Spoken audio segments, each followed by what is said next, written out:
প্রিয় ভিউয়ার্স, আসসালামু আলাইকুম। আশা করি আপনারা সবাই ভালো আছেন। আমার পূর্বের ভিডিও থেকে অনেক শিক্ষার্থীর অনুরোধে আমি এসকিউএ কোর্স বিষয়ে ধারাবাহিকভাবে টিউটোরিয়াল আপলোড করার সিদ্ধান্ত নিলাম। একটা টিউটোরিয়াল তৈরি করতে অনেক নিজেকে পড়াশোনাও করতে হয়, যদিও আমি এই বিষয়ে কোম্পানিতে চাকরি করার একটা দীর্ঘ অভিজ্ঞতা আছে। এখন আমরা শুরু করব আজকে প্রথম এসকিউএ কোর্সের ম্যানুয়াল টেস্টিং বিষয়ে পড়াশোনা। চলুন শুরু করি।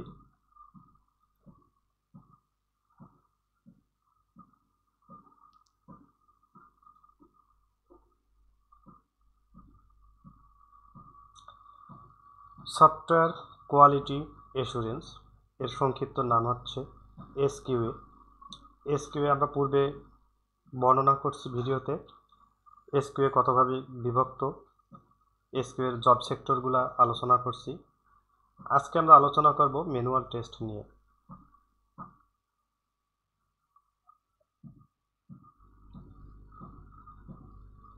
প্রথম বিষয়টা হচ্ছে হোয়াট ইজ সফটওয়্যার এবং টাইপ অফ সফটওয়্যার। অর্থাৎ আমরা যে সফটওয়্যারের কোয়ালিটি অ্যাসুরেন্স করব, এই সফটওয়্যার জিনিসটাকে এটা আমাদের জানতে হবে। এখানে ভিডিওতে অনেকে আইটি প্রফেশনের আছে, সিএসসির স্টুডেন্ট আছে, অনেকে আবার নন আইটি স্টুডেন্ট অর্থাৎ ফিজিক্স, কেমিস্ট্রি, ম্যাথ স্টুডেন্ট থাকে। তো সবার উদ্দেশ্যে ভিডিও করা। সুতরাং আজকে আমরা শুরু করলাম যে সফটওয়্যার জিনিসটা কি এটা দিয়ে। Software is a set of instruction, data or programs used to operate computer and execute a specific task. অর্থাৎ সফটওয়্যার বিষয়টা হচ্ছে যে আমাদের যে অপারেটিং সিস্টেম, আমরা যে কম্পিউটার চালাই, অ্যান্ড্রয়েড ফোন চালাই, প্রত্যেকটা ইলেকট্রনিক্স যে ডিভাইস চালাই, এই ডিভাইস চালানোর জন্যও কিন্তু একটা সফটওয়্যারের দরকার। অর্থাৎ সফটওয়্যার হচ্ছে অনেকগুলো একটা ইনস্ট্রাকশনের যোগসূত্র। এই সফটওয়্যারটাকে কয়েকভাবে ভাগ করা যায়। তার মধ্যে একটা হচ্ছে সিস্টেম সফটওয়্যার, অর্থাৎ আমরা যে অপারেটিং সিস্টেম অনেক সময় বলি যে উইন্ডোজ 7, উইন্ডোজ 8, উইন্ডোজ 9, উইন্ডোজ 10, যদিও উইন্ডোজ 9 বলে কিছু নাই, উইন্ডোজ 10, উইন্ডোজ 11, উইন্ডোজ 13, উইন্ডোজ 16, এই যে অপারেটিং সিস্টেম। এরপরে আমরা অনেক সময় জেনে থাকি অ্যান্ড্রয়েড ফোনের ক্ষেত্রে যে অপ্পো, ললিপপ, বিভিন্ন ধরনের ওএস অপারেটিং সিস্টেম চালু আছে। এগুলো হচ্ছে এক ডিভাইসটা পরিচালনা করার জন্য সফটওয়্যার বা ড্রাইভার। পরবর্তীতে আরেকটা আছে অ্যাপ্লিকেশন সফটওয়্যার। এই অ্যাপ্লিকেশন সফটওয়্যারটা কি? অর্থাৎ আমরা যে মাইক্রোসফট ওয়ার্ড ইউজ করি, ব্রাউজার ইউজ করি, এই ব্রাউজার এবং মাইক্রোসফট ওয়ার্ড এই জিনিসটাকে আমরা বলবো অ্যাপ্লিকেশন সফটওয়্যার। অর্থাৎ help users perform specific task, অর্থাৎ স্পেসিফিক কাজ করে। অর্থাৎ ভিএলসি একটা কিন্তু অ্যাপ্লিকেশন সফটওয়্যার। কারণ কি? এটা দিয়ে আমরা ভিডিওটা ওপেন করে দেখি। এই মুহূর্তে অনেকে ক্রোম ব্রাউজার দিয়ে হয়তো বা Opera mini, Chrome browser, Firefox use করে আপনারা আমার এই ভিডিওটা দেখতে পাচ্ছেন। এটাও কিন্তু একটা অ্যাপ্লিকেশন সফটওয়্যার। এরপরে আছে ইউটিলিটি সফটওয়্যার। ইউটিলিটি সফটওয়্যার জিনিসটা কি? যে এটা হচ্ছে অ্যান্টিভাইরাস, ডিস্ক ক্লিন আপ, অর্থাৎ সাপোর্ট সিস্টেম মেনটেনেন্স। অর্থাৎ আমরা যে সফটওয়্যারটা ইউজ করি, আমরা যে বিভিন্ন ডিভাইস ইউজ করি, সেটা হোক কম্পিউটার, হইতে পারে অন্যান্য ইলেকট্রনিক ডিভাইস, হইতে পারে মোবাইল, হইতে পারে আইফোন বা হোয়াট এভার। অর্থাৎ ইলেকট্রনিক ডিভাইস রিলেটেড যত বড় বড় মেশিনপত্র থেকে শুরু করে সব জায়গায় মেনটেনেন্স সফটওয়্যার থাকবে। এখন আমরা জানবো হোয়াট ইজ সফটওয়্যার টেস্টিং। আসলে যে বিষয়টা আমরা এতক্ষণ আলোচনা করার মেইন কথা, যে সফটওয়্যার টেস্টিং জিনিসটাই কি? সফটওয়্যার টেস্টিং হচ্ছে যে testing is the process of evaluating software to ensure it works as intended, meets requirement and free from defects. অর্থাৎ এখানে বোঝা গেল আমি যে একটা সফটওয়্যার তৈরি করবো বা আপনি একটা সফটওয়্যার তৈরি করবেন, অথবা একটা সফটওয়্যার কোম্পানি একটা সফটওয়্যার তৈরি করবে বা আপডেট করবে, তার কিন্তু কিছু রিকোয়ারমেন্ট আছে। অর্থাৎ যেমন মনে করি ফেসবুকে একটা লাইক বাটন আছে। ফেসবুক কোম্পানি যখন এই লাইক বাটনটা তৈরি করে, তখন তার রিকোয়ারমেন্ট ছিল যে আমার একটা বাটন থাকবে দেখতে সবুজ, যখন এই বাটনটা ক্লিক করা হবে তখন এটা হাতের মতো একটা আকার চলে আসবে। হ্যাঁ, এইটাকেই বলা হবে তার রিকোয়ারমেন্টস। এখন সে যে লাইক করবে বা ডিসলাইক করবে, এটা আসলে কাজ করতেছে কি না, দেখা গেল আমি লাইক দিলাম আসলে কাজ হয়নি, তাহলে এটা হচ্ছে ডিফেক্ট। অর্থাৎ এই ডিফেক্টটা ফ্রি থাকতে হবে।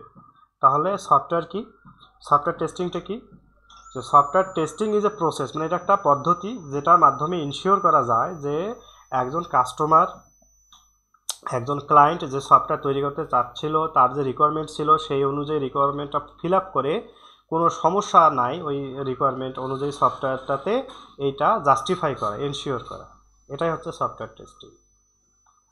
এখন আমরা আসবো সফটওয়্যার কোয়ালিটি জিনিসটা কি। টেস্টিং এক জিনিস, কোয়ালিটি কিন্তু আলাদা জিনিস। টেস্টিং বলতে আমরা জাস্ট টেস্ট করে দিলাম যে রিকোয়ারমেন্ট অনুযায়ী কাজ করতেছে কিনা, কিন্তু কোয়ালিটিটা হচ্ছে যে quality is the degree of which software meet specific requirements user needs and is free from defects. অর্থাৎ আমি যে সফটওয়্যারটা তৈরি করলাম সেই সফটওয়্যারটা জনগণের কাজে লাগতেছে কিনা। আমি একটা সফটওয়্যার নিজে নিজে তৈরি করে বসে রাখলাম, ওই সফটওয়্যার কোথাও কাজে লাগে না, তো এটা তো সফটওয়্যার কোয়ালিটি নেই।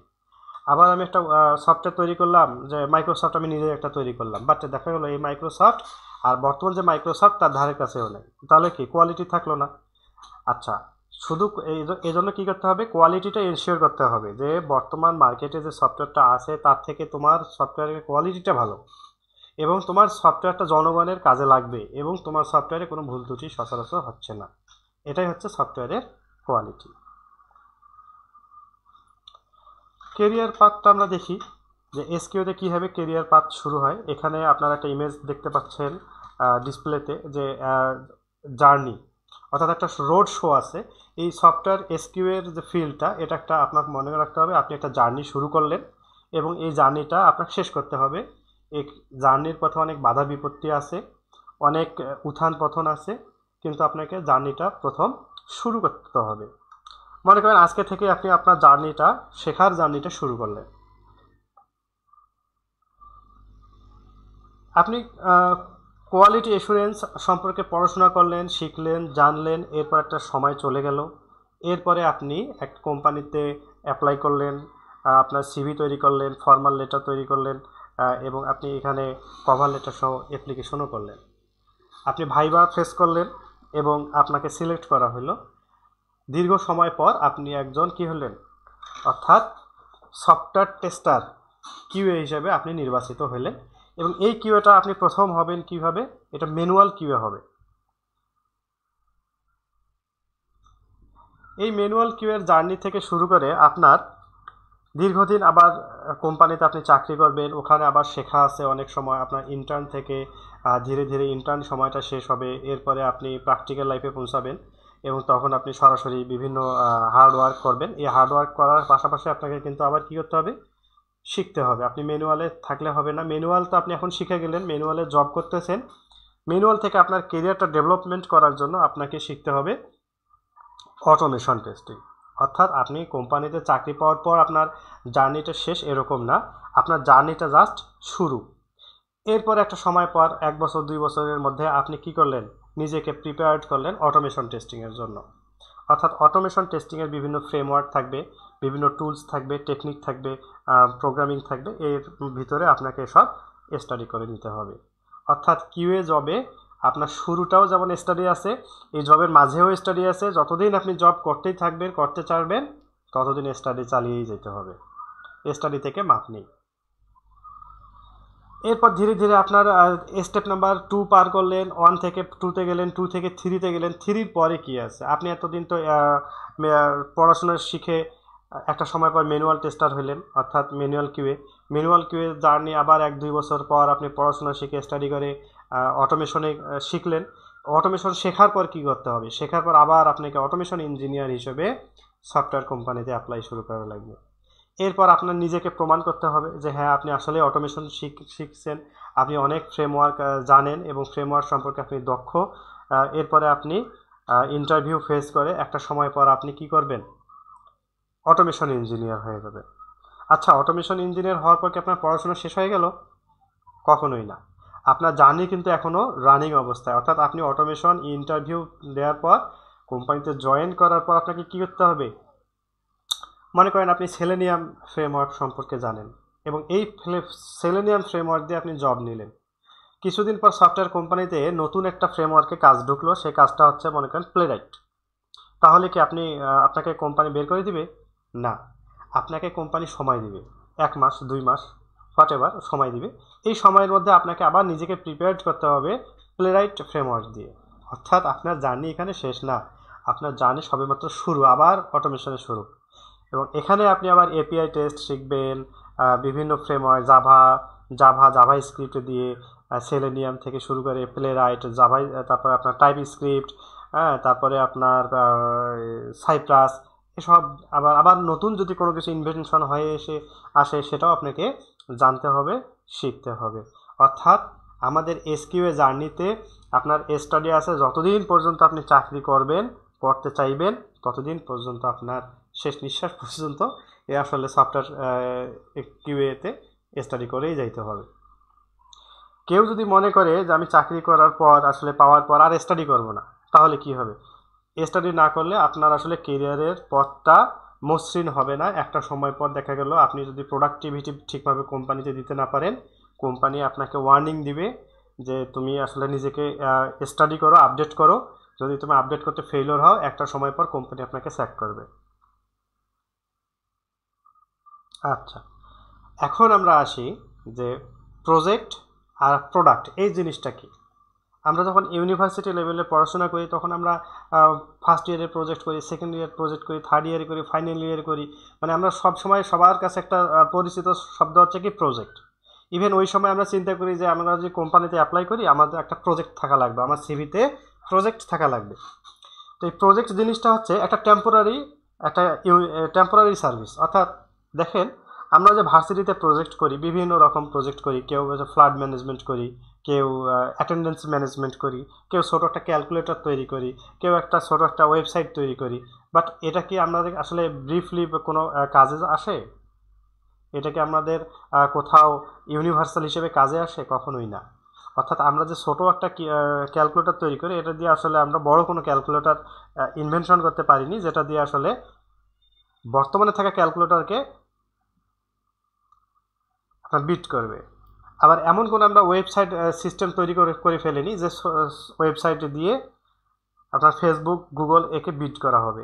অর্থাৎ এখানে বলা হয়েছে যে প্রজেক্ট জিনিসটা হলো a temporary effort to create unique product or service has a start and end date, মানে যেটা শুরুও আছে এবং শেষও আছে। এখন প্রোডাক্ট জিনিসটা কি? প্রোডাক্ট জিনিসটা হচ্ছে a develop solution delivered a customer, it may be continuous update and no fixed end date.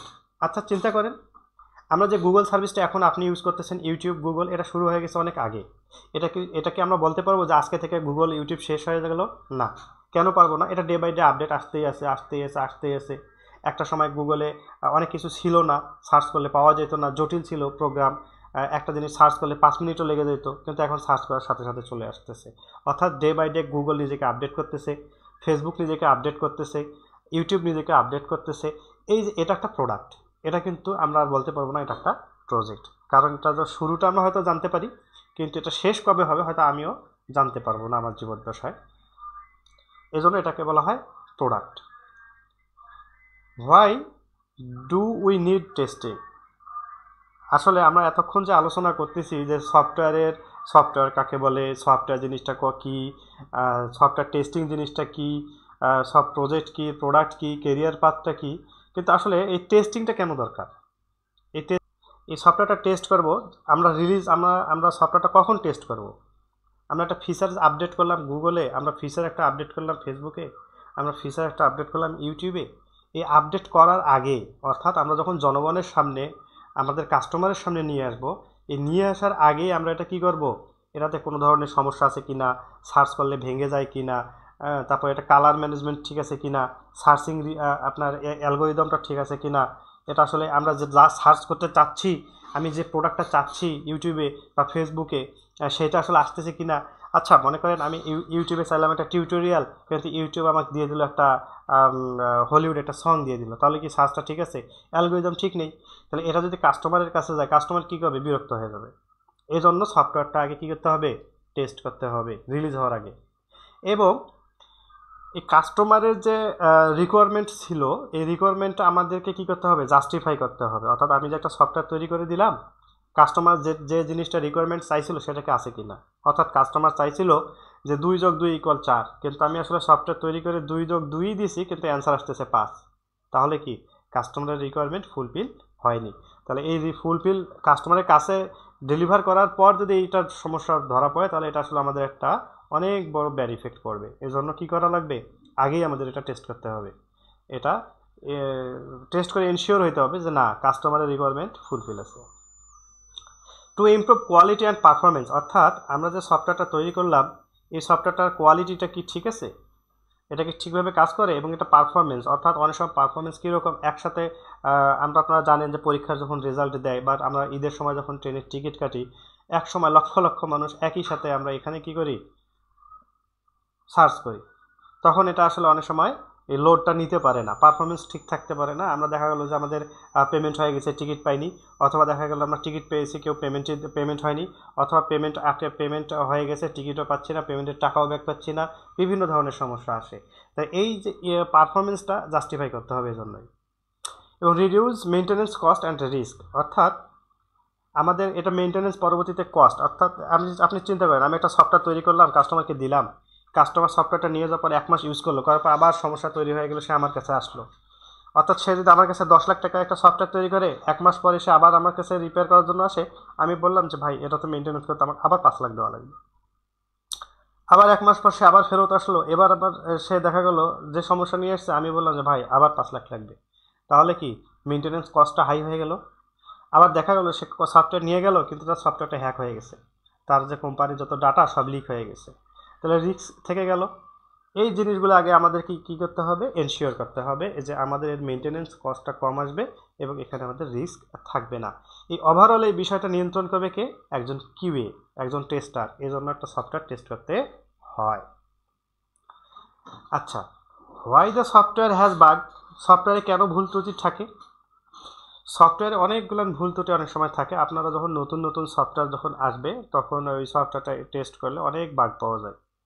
এটা কি জন্য, কারণ মিস আন্ডারস্ট্যান্ডিং রিকোয়ারমেন্ট। অনেক সময় সফটওয়্যার যারা ডেভেলপ করতেছে তারা আসলে রিকোয়ারমেন্টটা ঠিকভাবে বুঝতেই পারে না। অর্থাৎ কাস্টমার কি চাওয়া, কাস্টমারের চাওয়াটা যদি বুঝতে না পারে, একজন ডেভেলপার নিজের মতো ডেভেলপ করে দিয়ে চলে যাবে। আবার human mistake in coding or design, অর্থাৎ আমরা যেহেতু মানুষ, আমাদের অনেক ভুল ত্রুটি থাকতে পারে, আমরা এই মিস্টেক করে ফেলি। অনেক সময় আমরা কিওয়ার্ডটা মিস্টেক করি। আমরা যেমন প্রোগ্রামিংয়ে অনেক সময় কিওয়ার্ডগুলো আমরা ঠিকভাবে দেওয়ার সময় হয়তো কোনো কারণে একটা স্ল্যাশ বাটন পড়ে গেছে, অথবা একটা ডট পড়ে গেছে, যেটা আমরা জানি না, কারণ হাজার হাজার লাইন এখানে থাকে। আবার ডিজাইনের সময় দেখা গেলো আমার এক ডিজাইনের সাথে আরেক ডিজাইন মিসিং হয়ে গেছে, কপি পেস্ট হয়ে গেছে। তাহলে এইগুলো আমাদের বাগ হওয়ার একটা কারণ। আবার change in requirements during development, অর্থাৎ ডেভেলপমেন্ট টিম ডেভেলপ করে ফেলছে, এরপরে আবার দেখা গেলো আমাদের কাস্টমার বললো যে না, আমার সফটওয়্যারটা আমি এভাবে চাই না, আমার অ্যাকশনগুলো একটু চেঞ্জ করতে হবে। তাহলে কি করতে হবে, এই রিকোয়ারমেন্ট চেঞ্জ যদি হয়ে যায়, আবার একটা যদি নতুন করে ডেভেলপমেন্ট করে, দেখা গেল তার পূর্বে যতগুলো ডেভেলপমেন্ট করছে এখানে যদি কোনোভাবে লজিক্যালি ডিফেক্ট পড়ে যায়, তাহলে অনেকগুলো বাগ আসতে পারে। আর ইন্টিগ্রেশন ইস্যু বিটুইন মডেলস, অর্থাৎ হার্ডওয়্যার আর এনভায়রনমেন্ট ইস্যু, অর্থাৎ আমরা একটা সফটওয়্যার তৈরি করলাম, যেটা দেখা গেলো 2010-এর যদি আগে পূর্বের কোনো ওএসের মাধ্যমে ইনস্টল করা হয়, ওটা চলবে না। অথবা দেখা গেলো আমি ওই সফটওয়্যারটা এমনভাবে তৈরি করছি যে অ্যান্ড্রয়েডে চলবে না, আইওএসে চলবে, বা আইওএসে চলবে কিন্তু অ্যান্ড্রয়েডে চলবে না, এরকম হতে পারে। অর্থাৎ এই ধরনের ক্ষেত্রে দেখা গেলো অনেক সময় বাগ আসতে পারে।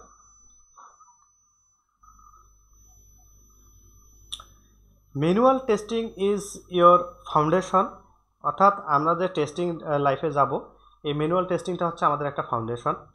অ্যান্ড ওয়ান্স ইটস স্ট্রং, এই ফাউন্ডেশনটা যদি আমাদের স্ট্রং না হয়, তাহলে পরবর্তীতে কিন্তু আমরা কি পারবো না, অটোমেশন অ্যান্ড অ্যাডভান্স কিউএ রোলে আমরা সহজ করতে পারবো না। অর্থাৎ automation advance QA role will be much easier if I do it, অর্থাৎ আমি যদি আমার যদি ফাউন্ডেশন ভালো হয়, তাহলে অটোমেশন আমি ভালো পারবো, আমি অ্যাডভান্স কিউএ রোলেও ভালো করব। এতক্ষণ ধরে আপনারা আমার ভিডিও উপভোগ করলেন কষ্ট করে, এজন্য আপনাদের সবাইকে অসংখ্য ধন্যবাদ। অনুগ্রহপূর্বক আমার এই চ্যানেলটি সাবস্ক্রাইব করে আমার পাশে থাকবেন। আমি মোহাম্মদ রাকিবুল ইসলাম সাহার আপনাদের সাথে আছি। Please subscribe my channel soft education skill.